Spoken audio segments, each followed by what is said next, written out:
guys. Hey guys, we're ready. You're on your picture.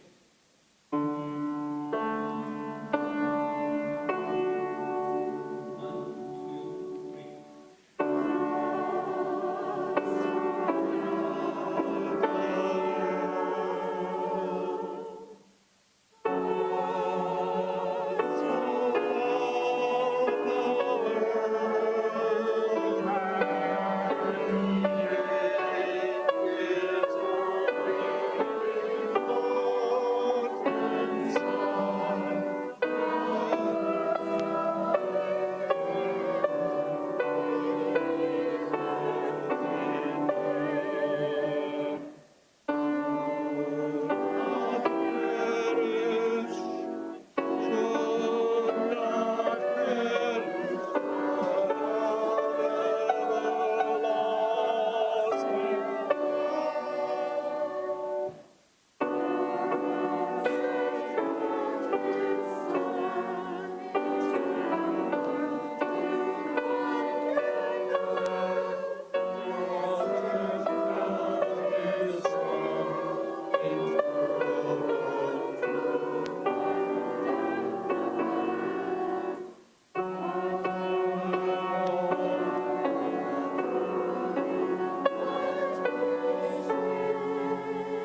nice to see you.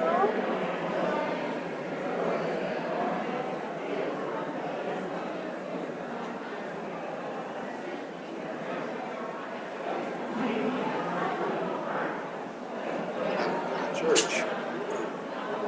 No, please don't do this. Please.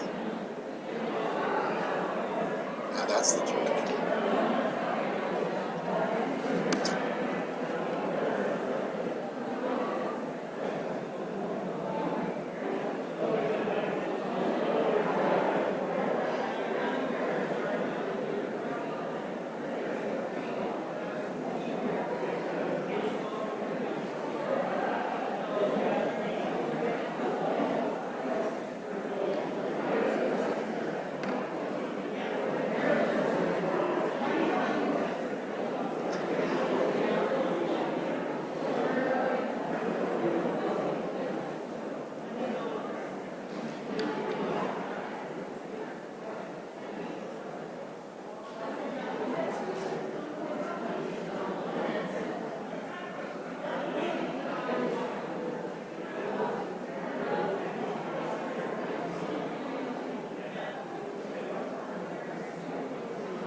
Go ahead.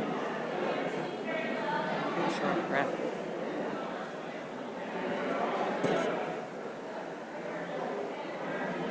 Will this be loud everywhere? Yes, it should be. Good evening, everybody. My good friend here, Rick, wants to check out my voice and see if you can hear me at the back. Can I be heard? That's good. That's good. Because it's important that you get fairly close to the mic. If you stand there, then it's going to be. Is your wife punching? Is your wife punching? You've got red on your back. And on your leg. Yeah, that's right here.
Oh yeah, that's it. Whoops. Well, we can roll it in.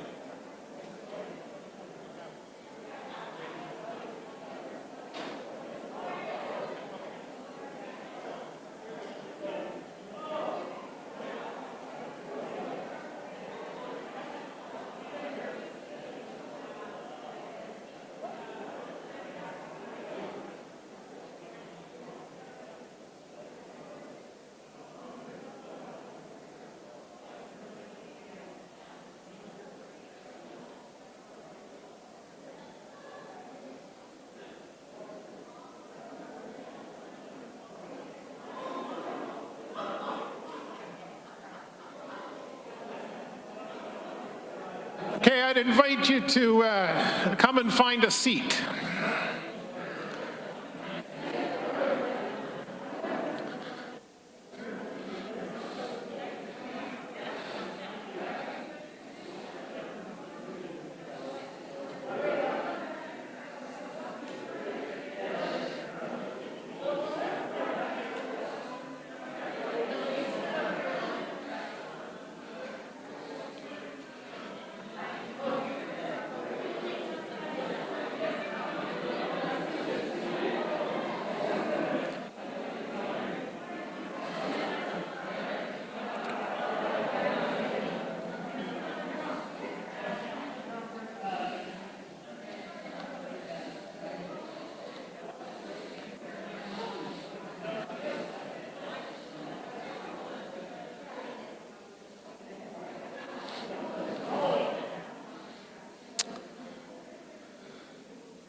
Good evening.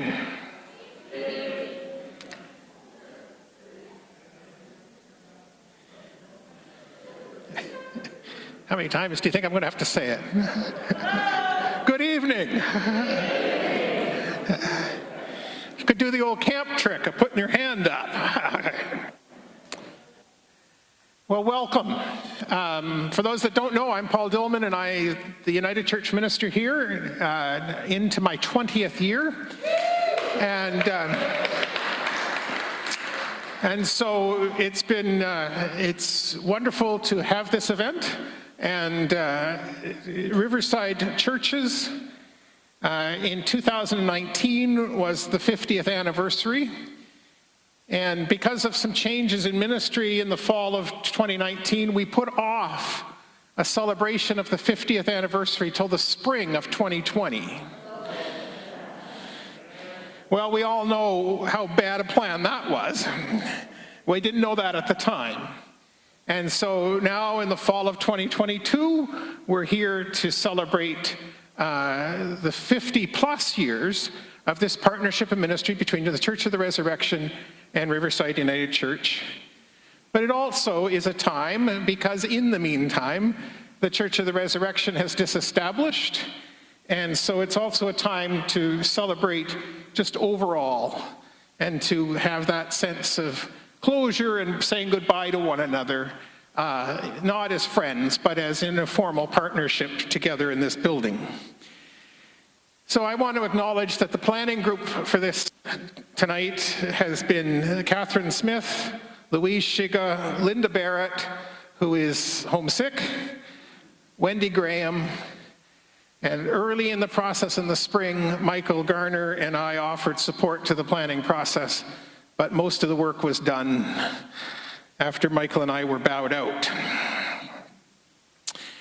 Those that are familiar with this space and haven't been here for a month or a few months may have noticed some changes. And so the chancel renovation, which was one of those things that was on a wish list for years, has taken place. The audiovisual system isn't totally in place, but we're getting there. And this morning, in our worship service, we dedicated the 12th banner, which is this one over here with diamonds, and give thanks for Georgina Gray and David Gray's work at making these all happen.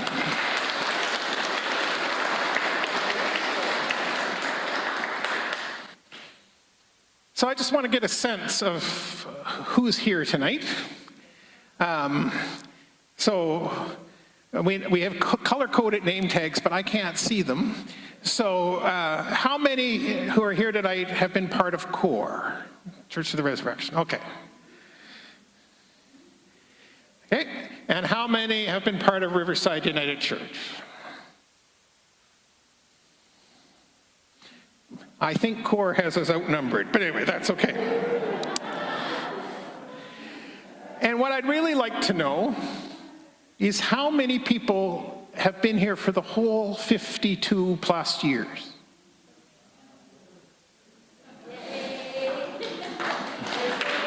There's a few, okay.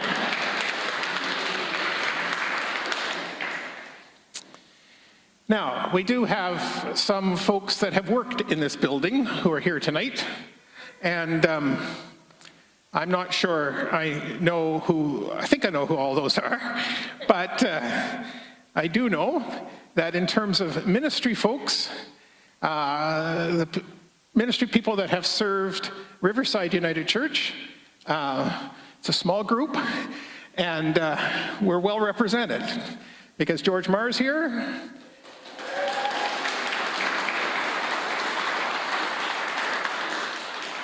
Grant Dillenbeck is here.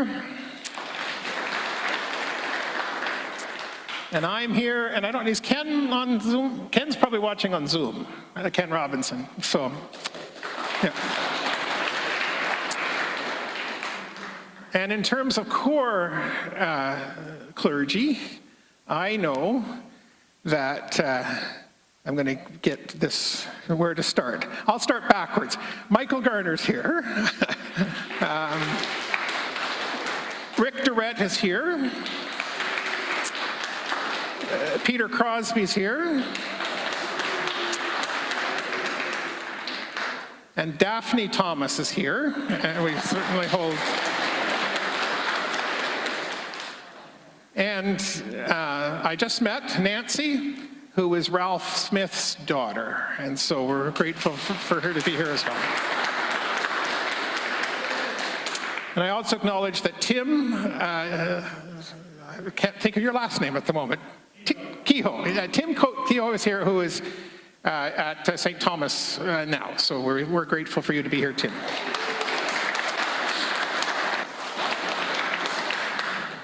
I think we have some music people who have served in music roles in the past that are here. Certainly currently Wayne and Scott Richardson is here. It was the United Church. And I don't know, are there any of the Anglican music people? Fred Meredith was to have a part tonight, and he is sick. And so Fred and Lynn send their regrets. And also Roger Biggs was planning to be here, one of the Anglican ministers, but he is sick with COVID as well. So we hold those persons. And we also have some people who've worked in the office are here. And certainly Louise Shiga is here.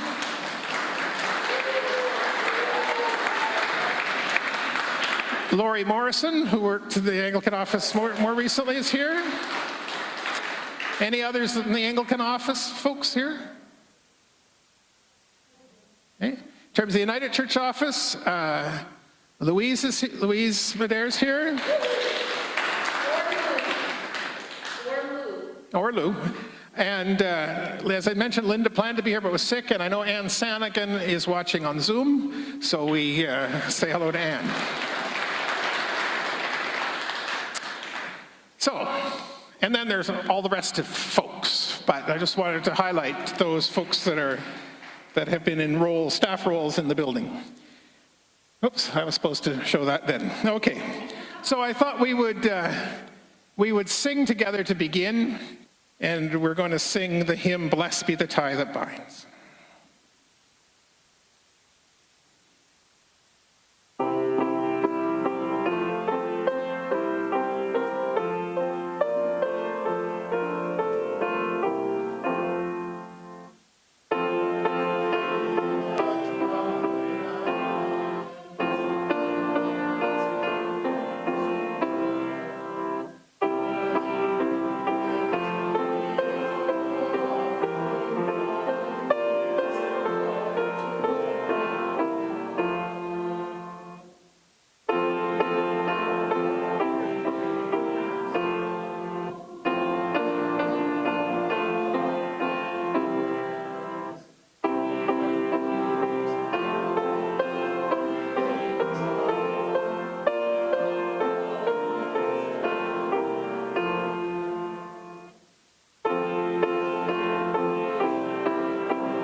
One of those people that put their hand up to say they'd been here for the whole time of Riverside Church's partnership was Phil Cockshott, and so he's going to share some memories with us now.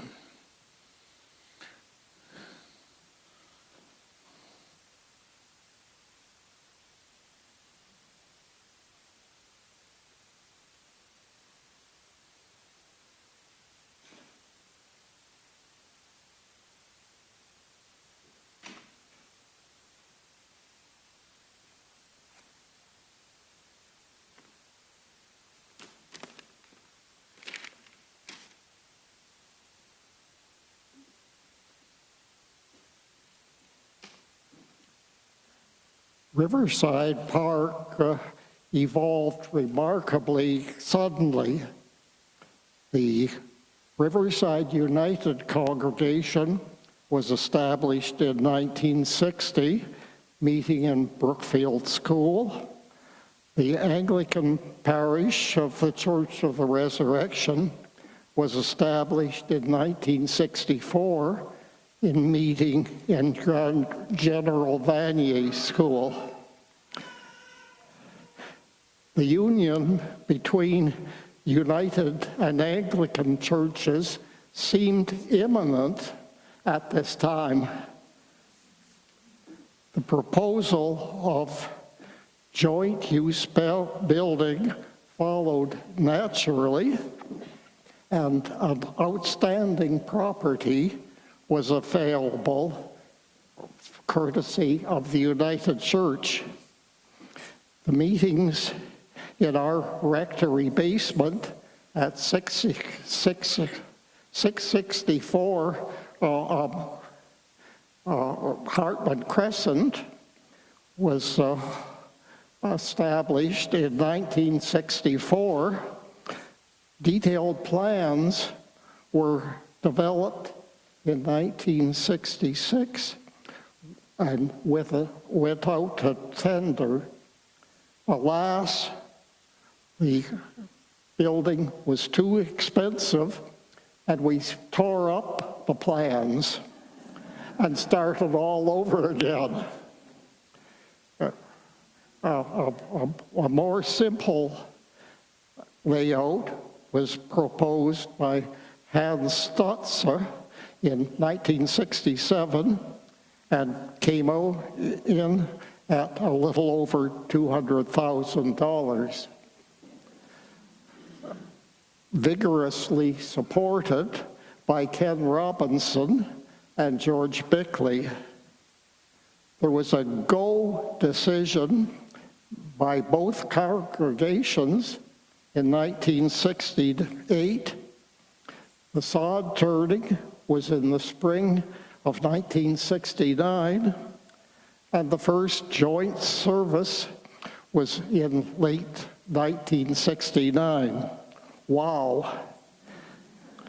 There was an agreement to use management and operating costs, variously known as joint use, and a similar legal agreement was for capital cost sharing and evolved into the holding corporation.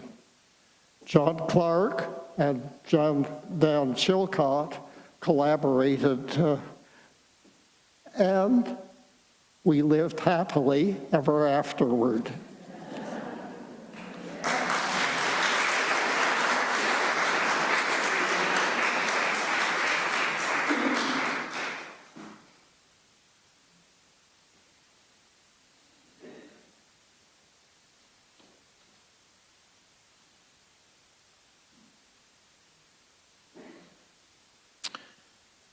So one of the ways that we thought we would remember some of our history together was through some trivia questions.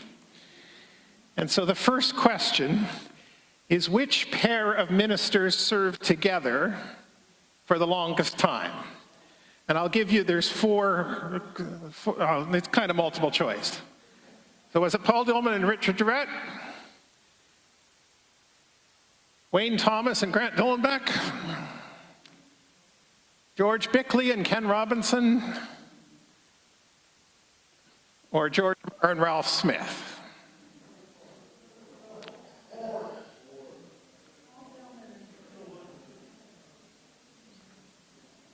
So I'm hearing some number 4s and I'm hearing some number 1s. I'm not hearing anybody say number 2.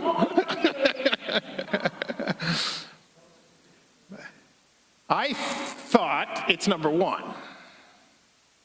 I think Rick and I were together 8 years.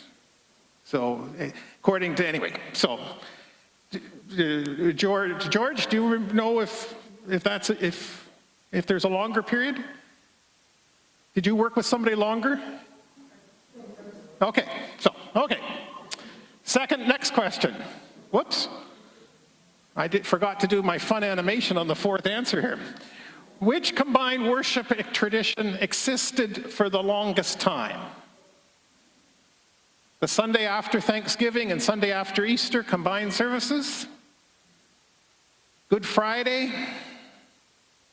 Shared summer services? Or the Advent lessons and carol service? And I confess, I don't know the answer to this question. I know which one it isn't. Karen, do you have an answer?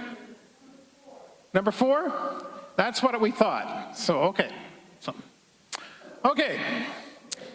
So, next up to share some reflections is Joan Sears.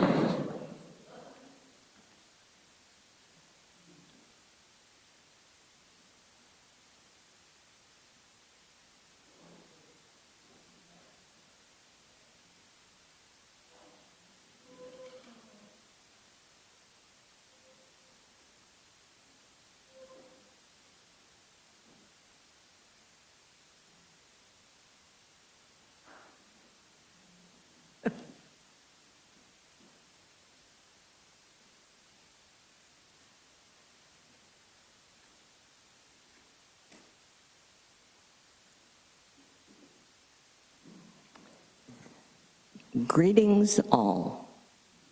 Such a warm feeling to see so many faces from the past. You are part of the fabric of my memories. We have shared so many events in the past 50 years, some small and seemingly very trivial. A simple hello and smile as we passed each other coming in and going out of this building. The joint services, singing together, supporting each other with fundraising events, etc. Needless to say, you are missed. I have been asked specifically to speak about the years between 1962 to 1969, when RUC was worshiping first in the library before the auditorium was completed, and then in the auditorium. And the first service being, as you all know, maybe it's a trivia question, you better pay attention, November the 4th, 1962. And the time suggested for me speaking was 5 minutes. Ha ha, good luck. There are points of reference for this period of time, one being a brief history of Riverside United Church, the first 15 years, and it was written by Al Monahan. And I'm sure many of you knew and respected Al. And the second is a booklet that was created by the 50th Anniversary Committee. Maybe you're familiar with that. And there are many dates and things in those books. At this point, I'd like to focus on who we were as a group, as a new community of people. It was an era only 15 years after the Second World War. Religion and churches were important in the life of this country. Even the government used to consult churches, United Church of Canada, etc. As Dr. Call wrote in his introduction to Al Monahan's book, many founding members had been previous church members and brought valuable experience in church leadership and Christian education. Here at this point, having mentioned the books that are available, rather than listing dates and times, which our friend has already covered very lovely, I appreciate the review very much. But the dates and times that are in this book are better suited to a chronological list for a publication in a church newsletter, because all of us need to savor those dates. We have to think about where we were and what we were doing and the period of history that it involved. I would like to switch at this point to more personal memories. We were brand new, my husband Warren and I were brand new homeowners in June 1962. Unknown to us, as Keith Scarf has talked to us before about the different meetings, there were about 6 meetings in 1962 prior to the formation in various homes in Riverside Park, about the formation of a church led by Dr. Call at that time. And the church treasurer, Fred Gillespie. Does anybody remember Fred? Anybody? Fred left us in about 1977, I believe, to go on to do more charitable work with a group home.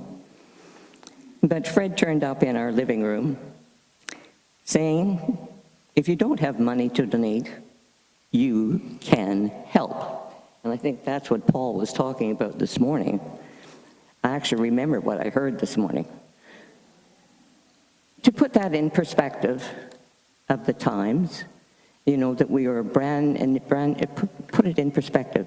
Riverside Drive, I think at that point in time, was only 2 lanes.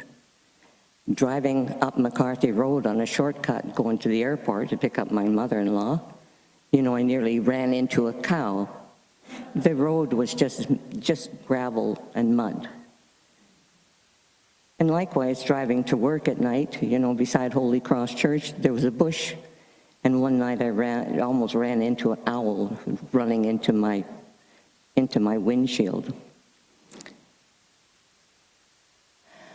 But I do remember when I speak about money, and that was the time, and when Phil has spoken about the costs, and all of us, you know, concerned about a $400,000 church.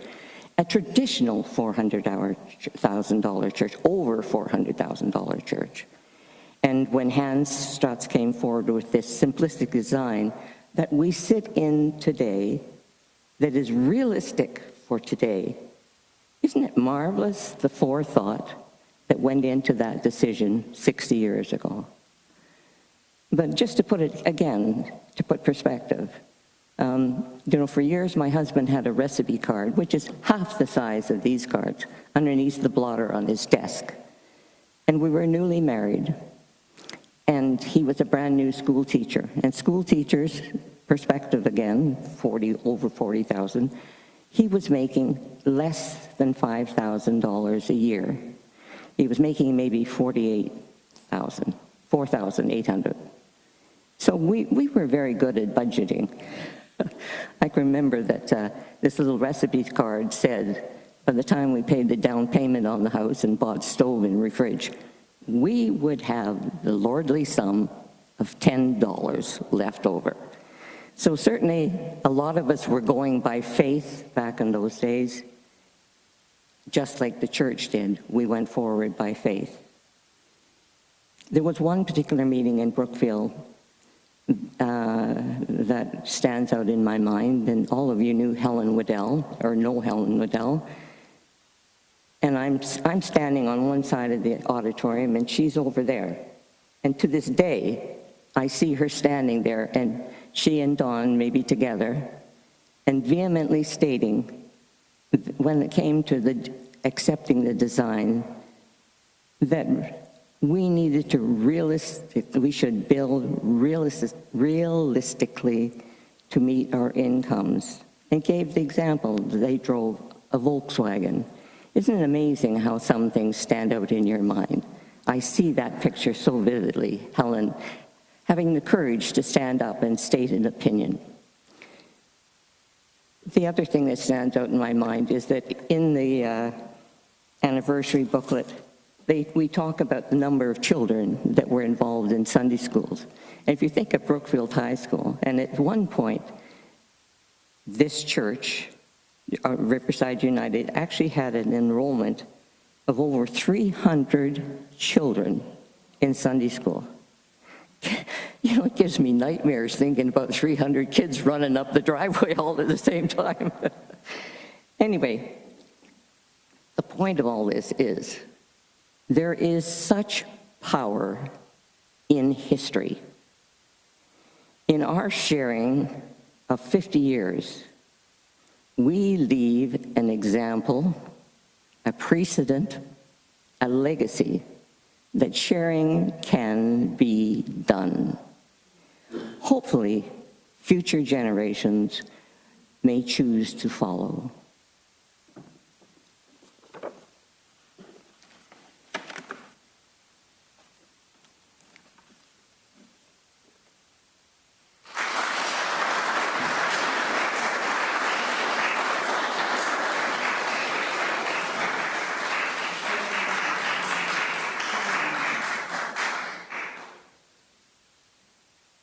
Thank you, Joan, and just take a moment to highlight the fact that this place was a real unique thing in a lot of ways, but legally quite a unique thing, because it was an incorporated body. Riverside Churches of Ottawa Incorporated, and we're still trying to get it dissolved.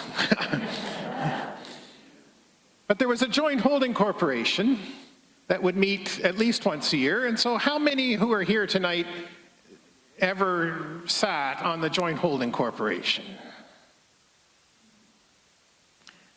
Okay. A lot of the work of the joint holding corporation was done by what was called the Joint Use and Management Committee, which met monthly. How many ever served on the Joint Use and Management Committee? If you notice all the ministers with their hands up, that was because it was by office. You were always on those things. And the Joint Long-Term Planning Committee, which was more of a recent thing, but that was another joint committee that we held, and some of us were on that. But one of the things I'm aware of is that a lot of people who served on those bodies and who were part of making this thing work are no longer with us. So let's take a moment to remember the cloud of witnesses who gave so much to this body. And so I'd invite folks to just to name those that you hold in your hearts. Okay, Ted Thexton. Brian Boyd.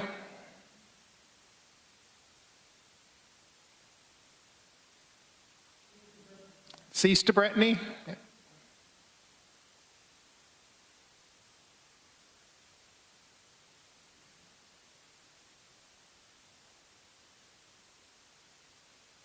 Others? Elspeth Boyd was also very part of it. Eldrin McConnell, who was the treasurer of the Joint Holding Corporation for we lost count.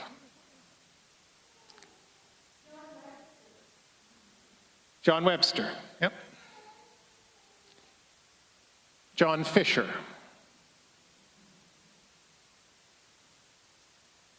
Dan Chilcott.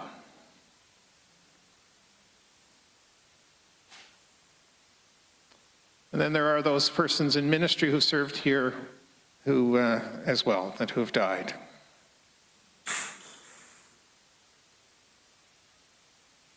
So for all the saints who from their labors rest, all who by faith before the world confessed, your name, O Jesus, be forever blessed. Ah, hallelujah, hallelujah.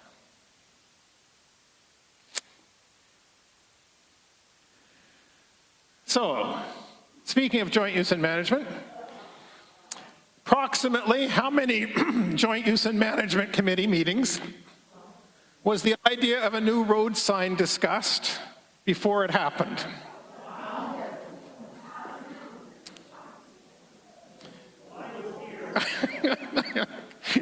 So these are approximate guesses: 9, 21, 40, or 65. 65 at least. And as a bonus question, who wrote the minutes for most of those 65 joint use meetings where the sign was discussed? And that would be Mitch, who's here.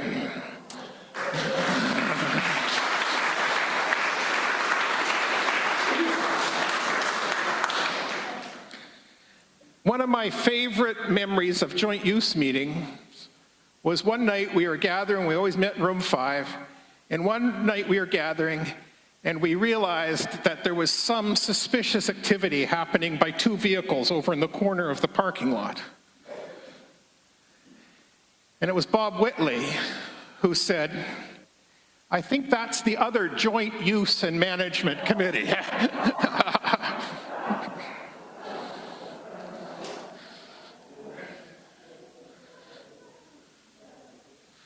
Okay, who is the longest time of service for a staff member in the building?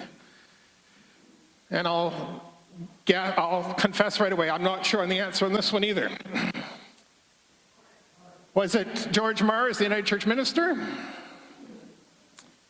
Was it Fred Meredith as COR music director? Was it Louise Shiga in the COR office? Or Mark Godden, the custodian?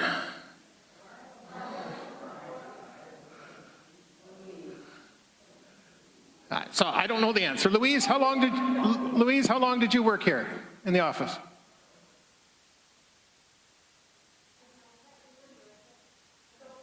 Okay. George, I think we know that answer. It's 24, right? Yeah. And does anybody know how? I think Fred was here longer than over 30. Yeah. And we're not sure when Mark started, but he's still here. So I think it might be Mark.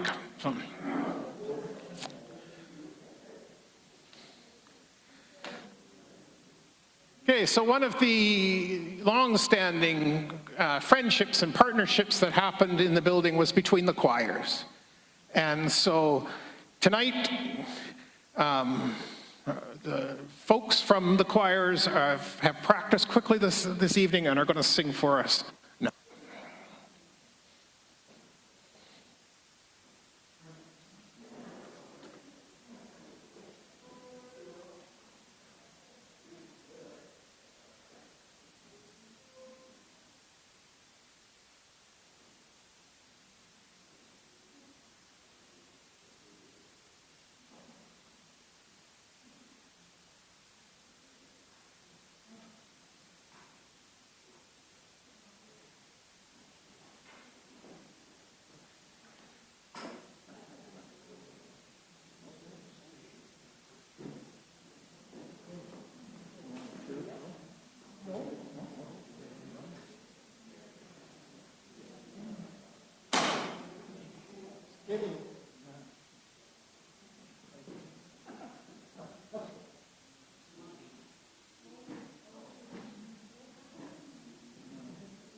We've lost our mic. No, it's right here. Oh, it's smaller. Page 72.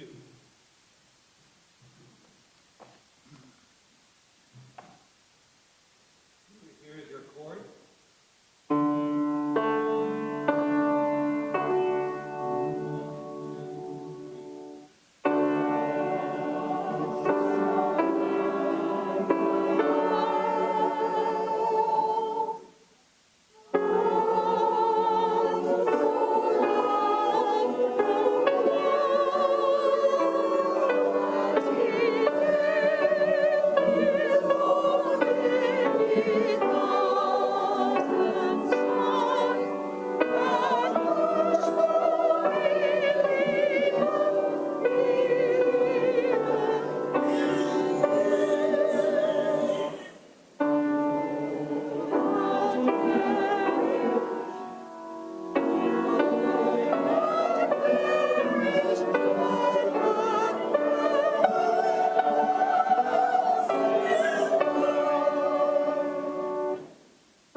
Now I'd invite George Marr to come forth and to share some thoughts, memories.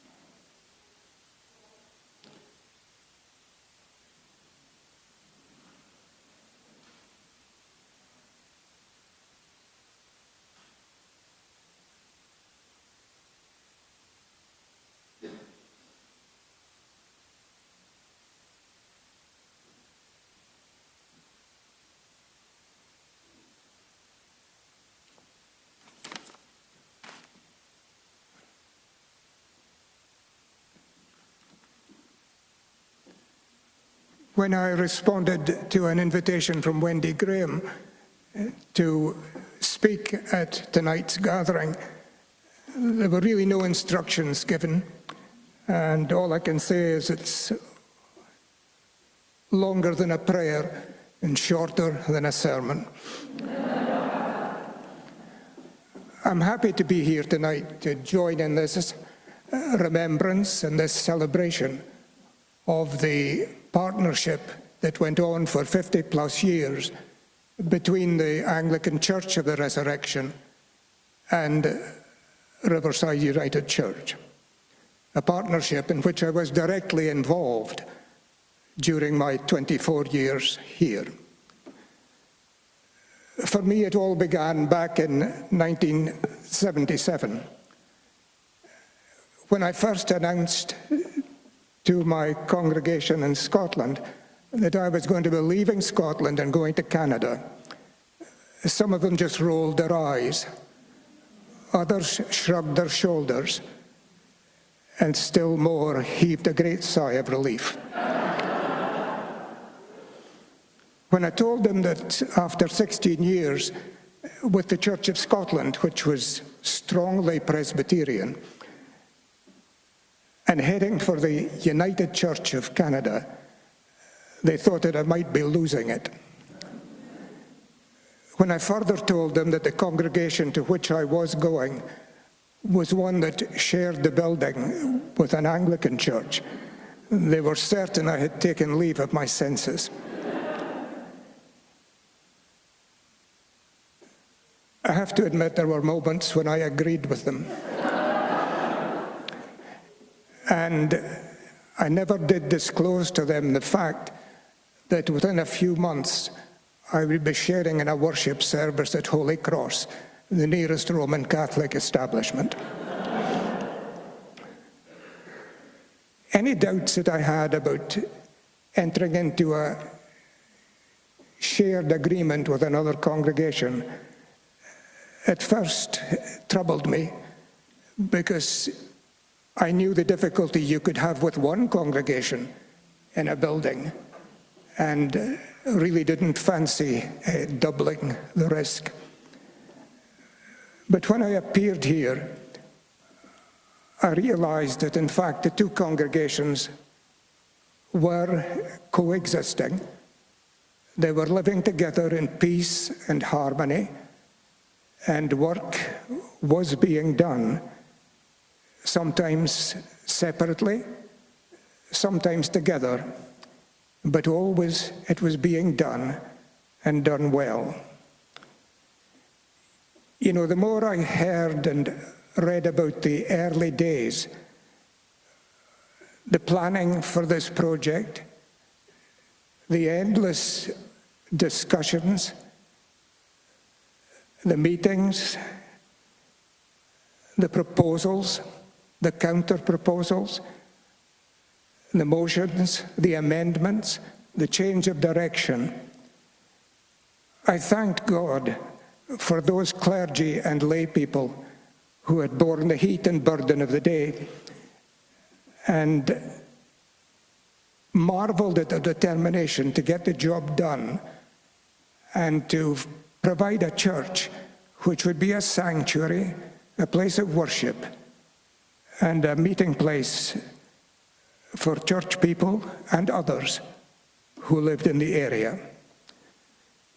And the one thing that impressed me most was the part that while the authorities were involved in the discussions, it was the action of the lay people that provided the impetus and the initiative to get the job done.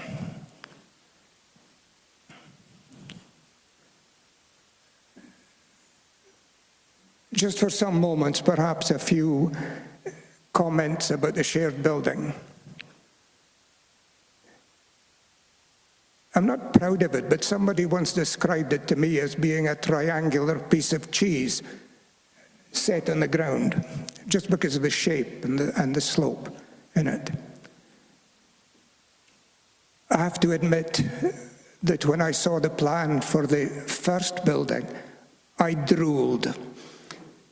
It was very, very different. But of course, there was no money, so it disappeared. And the present building that we shared became a church home. Again, I have memories of it which you may or may not share. I remember the horrible oil drums that we had with lights, which provided nothing but darkness for the sanctuary.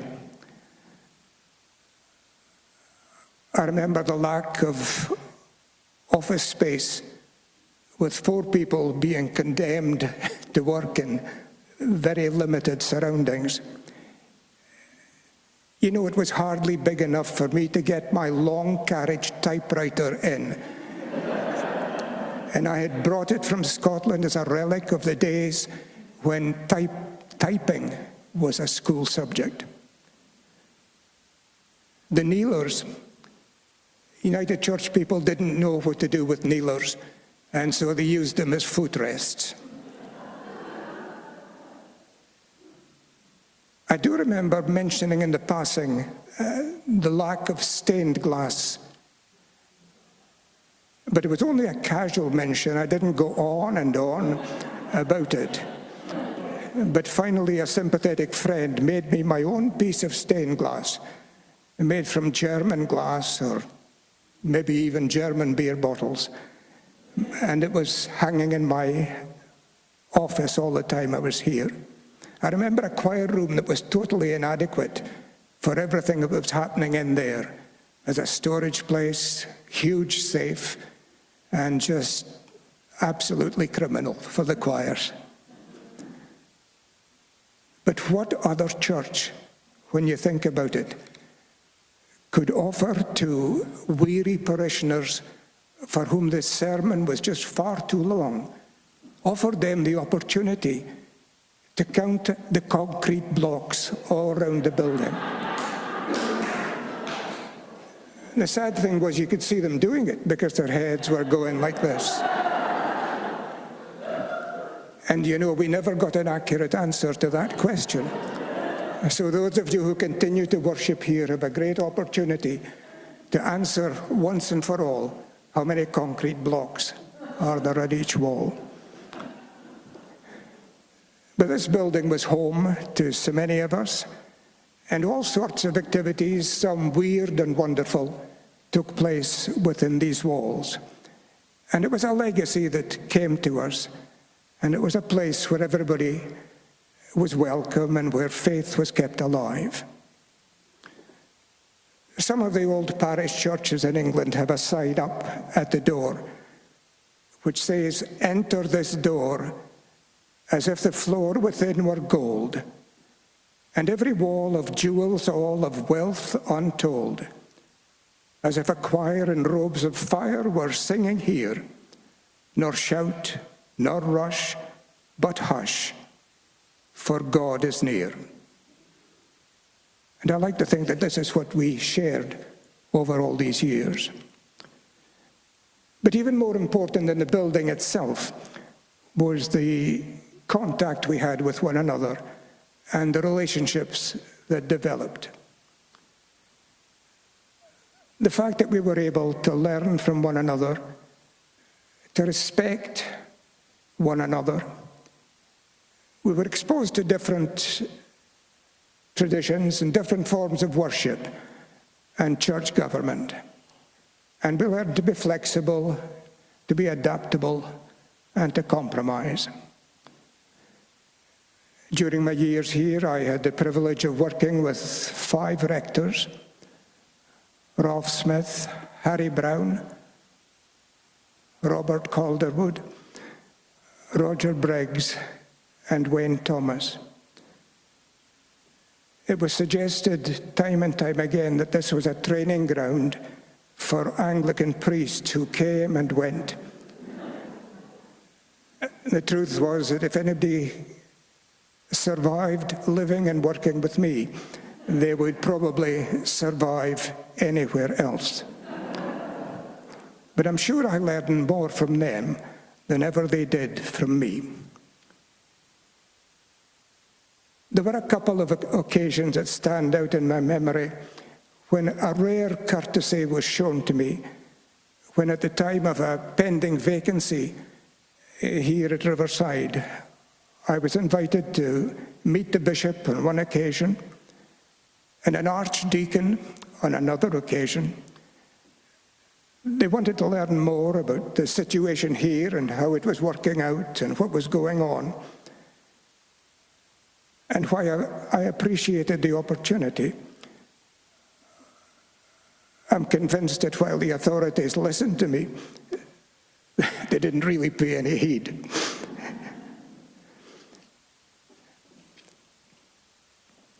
The relationship with the rectors was one thing, but there was also a relationship with the people of the Church of the Resurrection. Folks at Riverside had to be nice to me, or at least pretend. Folks at Resurrection were not under the same constraint. But they always welcomed me and treated me with the utmost kindness and respect. And even after I retired and was worshiping with them from time to time, there was always a warm welcome. And I'm very glad that I'm still able to meet and greet them as I dog walk in the area and as we attempt to control the monster hedge that goes on the side of our property all the way up to the railway bridge.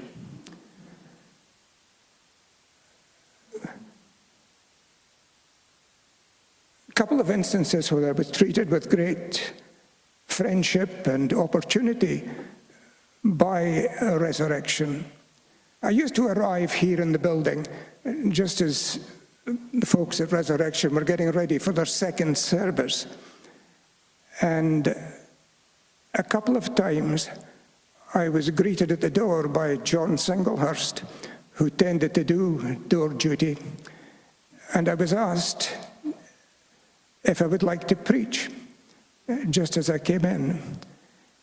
And on one occasion, the rector was in Florida and had forgotten to arrange for pulpit supply. On another occasion, a rector had been away out of Ottawa, lost his car keys, and couldn't make it back in time for the service. And while I appreciated John's invitation to preach, I knew that he was always trying to get out of the inevitable fact that he was the stand-in. And I have to say that when I retired, I was presented with a marvelous photo book which claimed to be an impression of the life and times at RUC and its outgoing minister. And I've come to cherish that book over the years. I know who was the author, and I'm convinced that one day he will have to answer for what he did. It's been a very important part of my life to have shared in this partnership between the two congregations. I hold on to the memories. It's sad that the partnership is no longer active, but for all of us, I'm sure it was a time well spent, an opportunity for learning and for growth. And for that, I will always be grateful.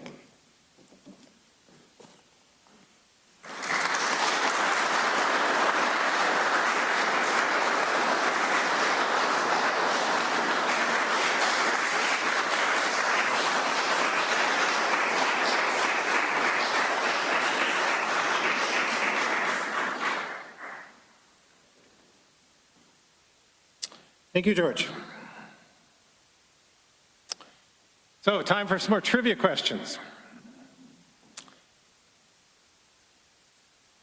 The COR folks may have an advantage on this question.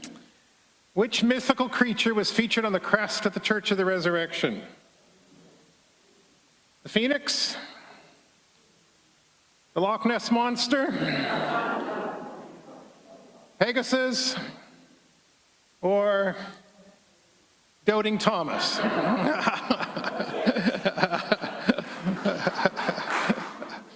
And the crest, picture of the crest is right over there. So if you want to look, it's the Phoenix, of course, the resurrection, rising up. Okay.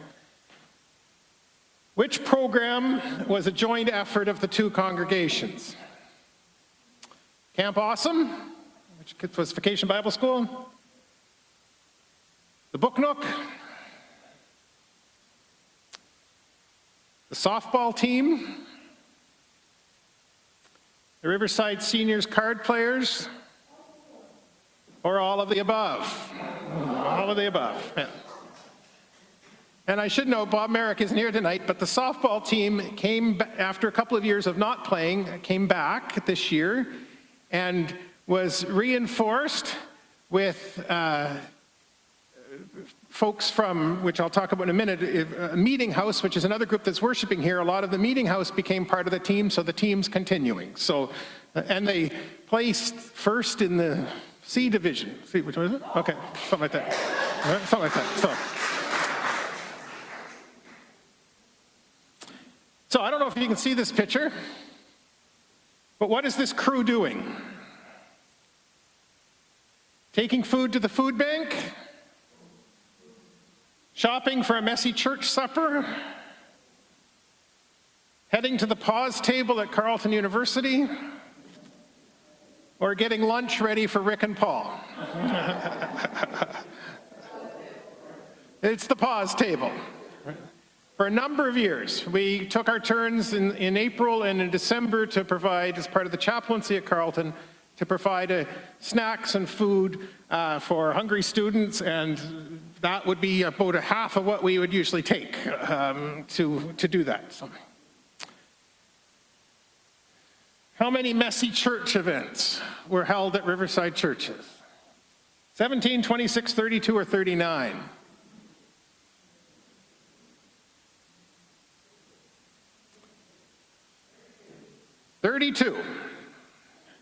We did those mostly 3 a year, sometimes we did 4, and the last one was in February of 2020, and we hope it wasn't the last one, but we hopefully will have another one here.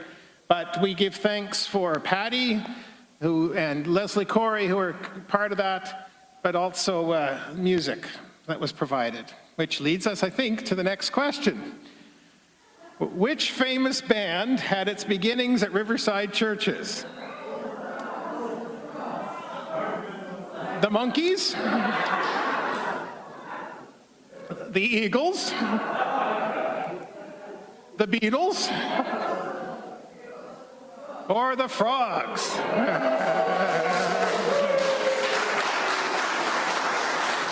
And I think there's some frogs here tonight. So, and I know there's some online. So we give thanks for that combination of people that came together and did all kinds of stuff together, and particularly supported Messy Church with their music. Our next, before I call Peter up, this question is when Peter and Paul worked together, they joked about being the in-house plumbers. This was before we renovated the washrooms. The washrooms seemed daytime work needed to be happened a lot. What was Peter and Paul's plumbing motto? They didn't teach us this in seminary. We need a Mary.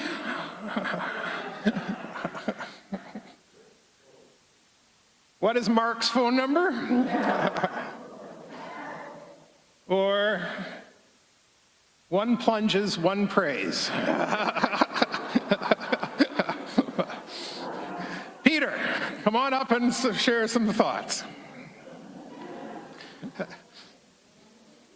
The answer was 4, by the way.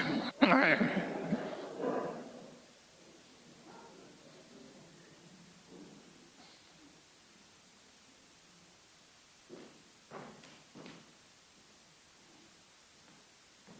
Thank you, Paul.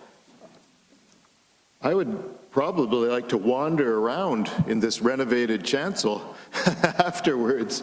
I guess dreams do come true. First of all, 65 meetings. Okay. First of all, rumors of my retirement are greatly exaggerated. You know you're getting to a certain stage in ordained ministry when people you haven't seen for a while say, I thought you were retired. So not quite. Maria and I are now on the Seaway in the area parish of the St. Lawrence. and that's served by 2.25 clergy. I'll explain to someone later on how you can become 2.5 of a clergy person.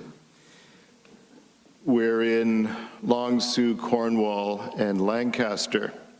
Maria is retired now, and Ringo the dog is greatly enjoying that. I should also say I am not Fred Meredith. I am pitch hitting for Fred. And I was invited to, quote, say a few words. Very dangerous to ask clergy to say a few words. They can multiply. My memories of Riverside churches and the Church of the Resurrection go back to, I think, 1983. I was shown a picture from one of the photo directories, 1983. A strange-looking young man was staring back at me with my name. And so time passes. I was here as a theological student, going to St. Paul University. And so my first experience of COR and Riverside churches was a place of calling, a place of vocational testing, a place of affirmation. Congregations, I think, often perceive clergy as having been sent from somewhere. But in fact, clergy are, of course, raised up, called and raised up in and through the life of communities, and the formation and affirmation of persons for ministry by congregations is so important. And so by the time I came to be ordained in 1985, I felt there were many hands, not only the bishops, being laid on my head, and that would have included the people from the Church of the Resurrection and in other places. I think of that time of also being mentored, and Father Ralph Smith was a very important mentor to me. The mentoring of the young by those who are older in different professions and different walks of life is so important. There's things that we learn in schools, but it's seeing people doing the work, and that is in so many areas of society. Seeing people doing the work and having a chance to learn from them as they're doing that work. And Ralph mentored to me the importance of humble service, a strong leader ministering out of a place of gentle strength. And it has been such a privilege to know Ralph over so many years. I miss him still. I think also of Wayne Thomas as another mentor. At that point I was ordained, and Wayne taught us in the Diocese of Ottawa so much about stewardship. He made talking about money sound like you could actually do it and get out of the building alive, because he had such a simple, matter-of-fact way of talking, such a practical man who conveyed the message that we all have gifts to offer and gifts to share, and he even had a little sort of dog and pony show about what do you do with your stuff when you don't need your stuff anymore. And I can still remember the overhead transparencies showing us that. I don't remember very many sermons or talks, but I remember that one. What do you do with your stuff when you don't need your stuff anymore? That's more and more pertinent for all of us, but as we age, we start wanting to get rid of some of our stuff, don't we? My time at COR was certainly some of my strongest years in ordained ministry in the 37 going on 38 years that I've been doing this. The sense of community within the congregation and between the two congregations was so important. Small groups as well as wonderful fellowship times in this building, times of meals and other times. And it partly relates to, people would ask around the diocese, how does that work here anyway? And I would just say, it works really well. And we've heard this evening about the structures that made that work, but it was really the people who made it work. You can have all the good structures in the world that you care to design, but you need to have the people in them who have a goodwill and good heart, and people who genuinely get to know one another as human beings and attend one another's funerals, worship together, and work alongside one another. So that fellowship was so important. My times at COR, in particular around pastoral care, that was a very rich and important ministry at St. Patrick's Home. That was a very powerful ministry, and I learned a lot from our so capable lay volunteer pastoral care ministers. Pastoral care is such a strong part of the life of any parish, and lay pastoral care is critical. People need to understand that if you have a visit from a Christian, you're having a visit from the church. And it's when we don't believe that, we are greatly crippled in our life. A very important part of my time here was working with Paul, a wonderful colleague. And when I think of all the creativity that continues to flow out of Paul and his ministry, I'm continue to be humbled and encouraged by that. To stay vital and creative and engaged over decades of ordained ministry, it doesn't just happen. It's God's grace working in him, but he has to cooperate and work with that grace. And he does so very well. And look at all the wonderful banners and all the creativity around this building. Of course, it's lay work, but it wouldn't happen if Paul didn't kind of open the door and sometimes push people through it. And God bless you, Paul, for that important work.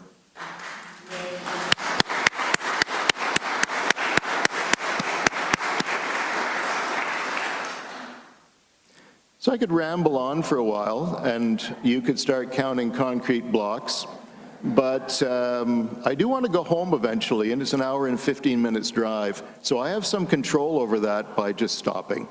Thanks for listening, folks.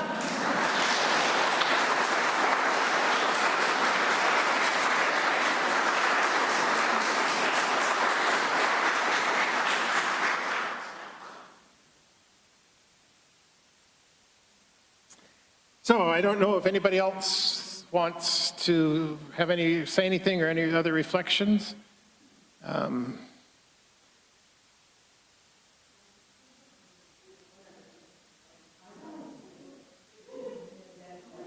Come to a microphone because we're online. Here, I'll bring a microphone to you. That's quicker.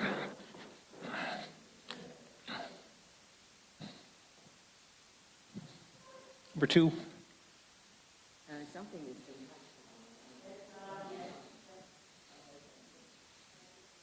Number two? Okay.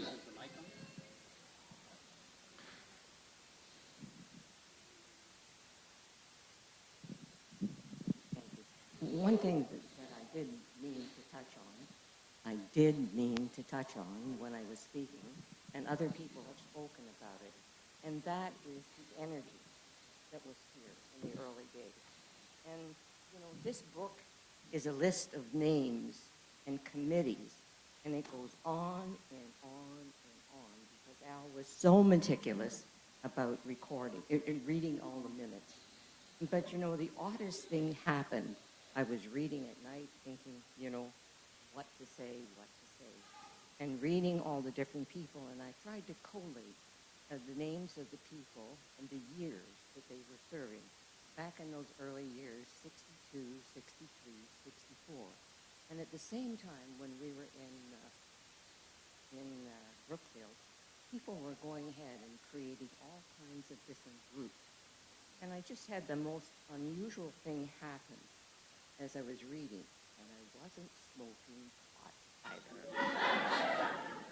It was almost like off the page. From the list of all these people, I felt a sense of energy. It was bizarre beyond words, and as I said, wasn't smoking pot. But the energy just flowed from the list of all these people and all the work they were doing. They didn't have a building, but these people were going ahead and creating committees and groups and social groups. So the energy was just palpable coming out of this book. So if you read it as just a list of names, change your mind. It's energy just coming from that book. Never give me a mic.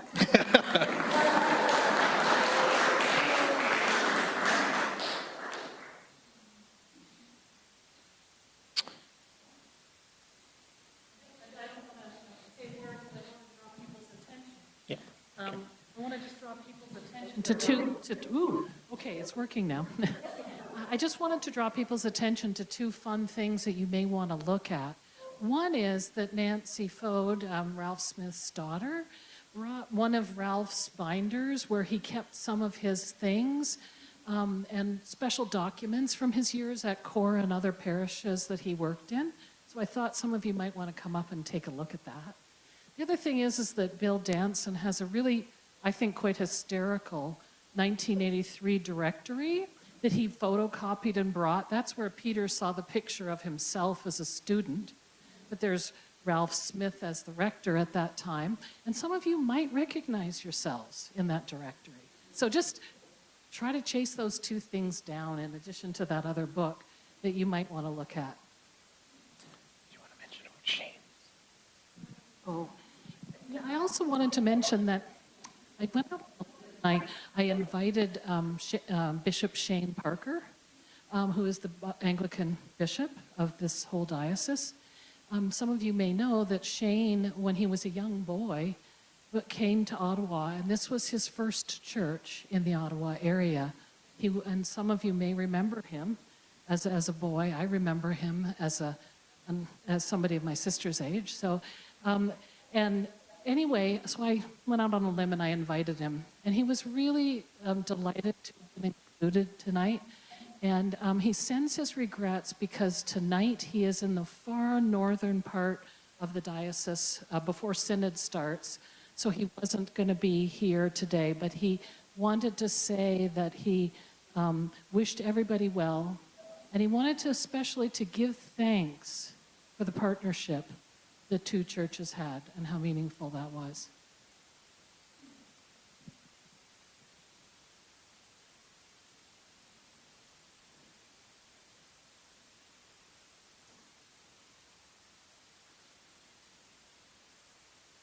I just want to echo some of what's been said, but I just want to say when I came here 19 years ago, when I was on the search committee, it was mentioned, oh yeah, we share the building with an Anglican congregation.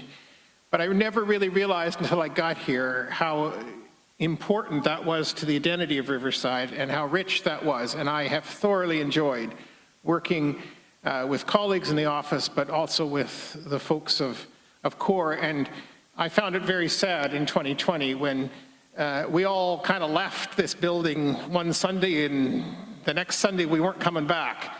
And then it kind of got disestablished. And so I'm really glad tonight that we have this opportunity. And I realize that there's some things that I'm really going to miss. Like I'm wondering, when am I ever going to have a chance to have John Singlehurst's meatballs again?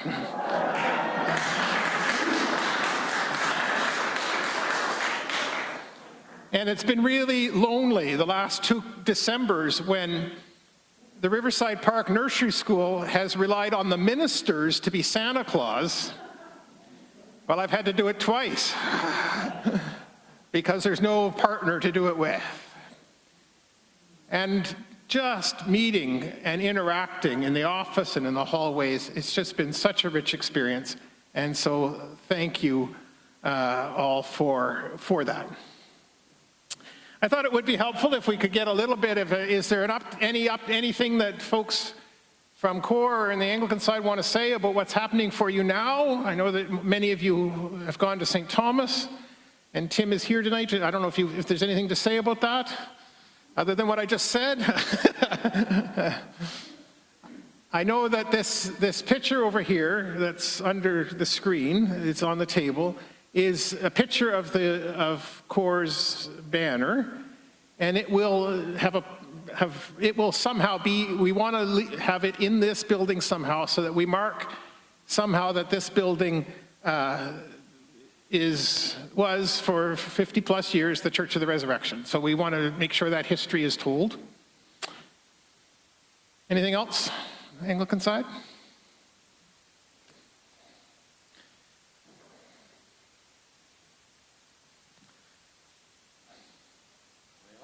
Hello? There we are. Okay. There was reference been made tonight about the frogs. Forever Relying on God is the name of the little praise band that started out of Sunday school here. We took a hiatus for a couple of years. We're back. Our first gig, we were playing for Chat and Chew over at St. Thomas. What day is that? 2 Wednesdays from now, right? Sorry, what?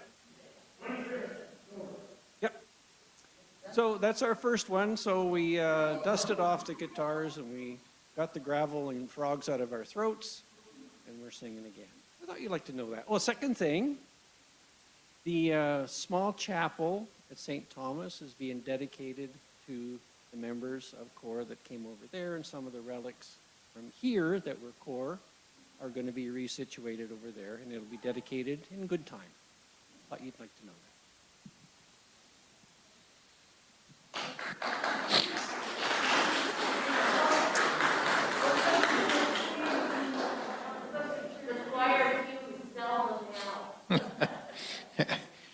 So, we did a United Church update. Just to share a few things. In the fall of 2020, thanks to Bev Muma making a connection for us with the Ottawa Organic Farmers Market, they are now, this is their home, and they're here every Saturday morning, most of the year outside, but when it's not fit to be outside, they're in here on Saturday mornings, and so that's been a new connection that we've developed. And also, as of last September, we have another faith community, the Meeting House, which are worshiping here on Sunday afternoons at 3 o'clock. And so we are glad to have, it's not the same relationship at all. They don't want to have anything to do with building management or governance. They want to rent the place. So, but it's good for us in terms of revenue, but also we're starting to figure out some of the ways that we might do some things together, and the softball team was one of those examples. So, and of course, as Peter said, I know a lot of people are sitting near the back and probably can't see the details of up here, but do come up here and look. There's at the renovation, and I said that was most of the summer. And as I said, the audiovisual system isn't quite, these monitors aren't working yet, but we do have capacity for much more, there's a snake microphone, audio system snake in a trap door at the back over in the middle that can come out, and so frogs, you can come back and play and have all kinds of connections here. So I think that's, anything else in what's happening in the United Church side? Where's the choir loft? Well, that leads into the choir. When we get all, and when we get a choir back, is going to be kind of over there. The screen, we won't have the screen down because we'll have the monitors, and the choir will be over there closer to the musician and musical instruments. So, on chairs. And so if you would like one of those choir benches, there's still a few. We've been selling them, and we're keeping a few, but we're selling them, and if you would like one, I'm sure one would fit in Peter Maria's car tonight to go back to Long Sault. They're in good shape. Anyway, so, thank you. Lisa?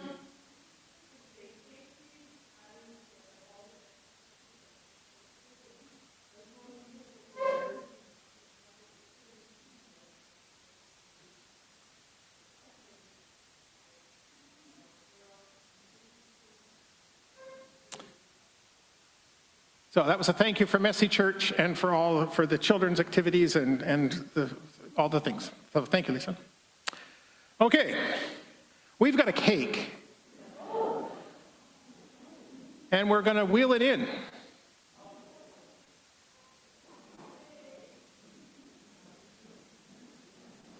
And now we need a little, this is a detail that we have not worked out. We have not figured out who's cutting the cake. Nominations are open. I nominate Paul. No. You want some, don't you?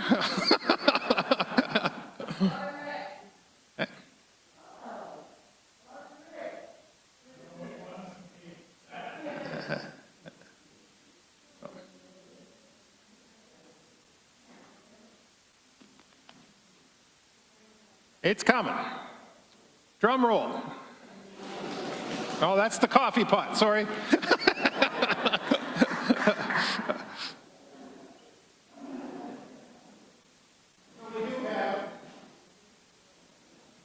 We have cake and tea and coffee, both of which are decaf, and some apple cider and stuff, and we hope that you do visit and connect with each other as we gather.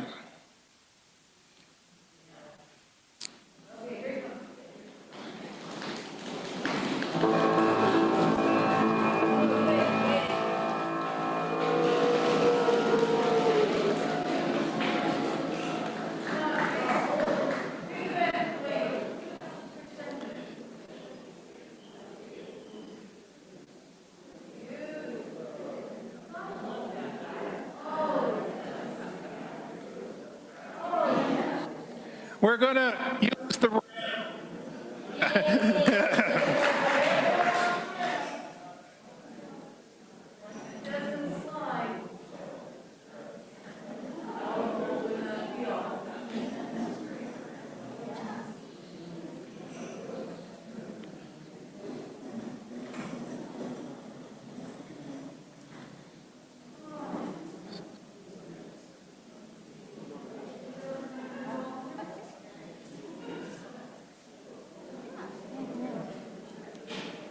Okay, we just had a planning meeting up here, and we nominated Louise and Louise to come and cut the cake.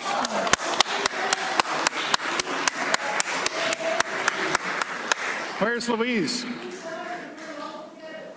I think she's getting the coffee. Oh, okay. I think she's probably still working. That is a picture of the cake on the screen.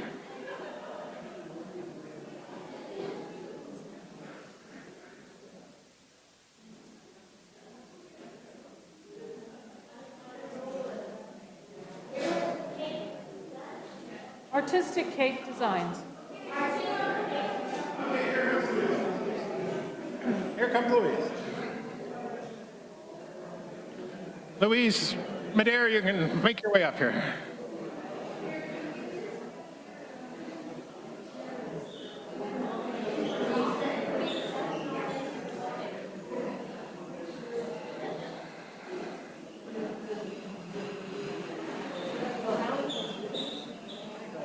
Should we get a picture of this? Oh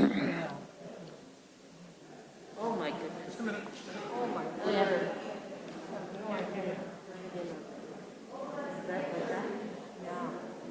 Okay, okay. Okay. I'm sure you're smiling at those glasses. Oh, yeah, I'm sorry. That's okay, no, that's... We're not cutting this whole No, thing. no, officially, just officially cut. Okay, so as the cake gets taken back out to be prepared for serve, we, oops, that didn't work well. We wanted to sing together one more time a hymn, The Day Thou Gavest. And all my font stuff went weird.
Is that the benediction, Louise? Sorry. So let us go forth, continue to share in this time of celebration and friendship, and then go into the world in peace. May the blessing of God be with us, now and forevermore. Amen.